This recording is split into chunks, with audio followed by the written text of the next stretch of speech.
Vol de carte d'identité, usurpation sur Internet auprès de votre banquier par exemple. Chaque jour, près de 13 personnes se font donc voler leur identité en Belgique. Que ce soit pour acheter à crédit ou commettre un délit, ce type de vol peut aussi avoir de fâcheuses conséquences pour celui qui en est la victime. Samuel Ledoux avec Emmanuel Talarico.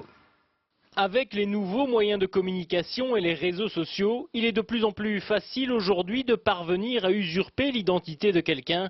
L'Office central pour la répression des faux documents a enregistré l'an dernier 4 669 plaintes, une hausse de 6% par rapport à 2013. Alors la plupart des fraudes d'identité sont des fraudes d'identité qui ont un but migratoire, c'est-à-dire en fait des gens qui sont retrouvés sur le territoire belge et qui sont porteurs de faux documents d'identité, évidemment pour essayer de s'établir durablement sur le territoire. Les victimes doivent parfois prouver qu'elles le sont, une tâche ardue, quelle que soit la nature des opérations frauduleuses réalisées. Les cas sont parfois dramatiques, perte d'emploi, perte financière. Le vol d'identité peut avoir de lourdes conséquences sur la vie d'une personne.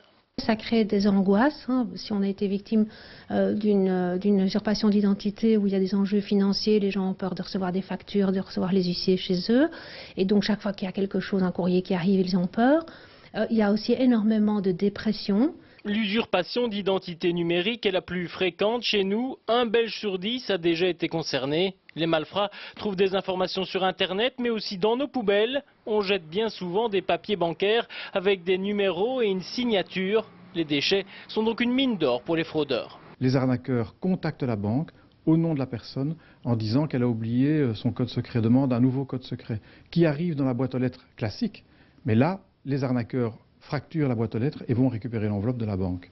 Donc c'est vraiment très concret parfois. En cas de vol d'identité, le mieux est de le signaler rapidement et de se rendre directement à son commissariat pour y déposer plainte.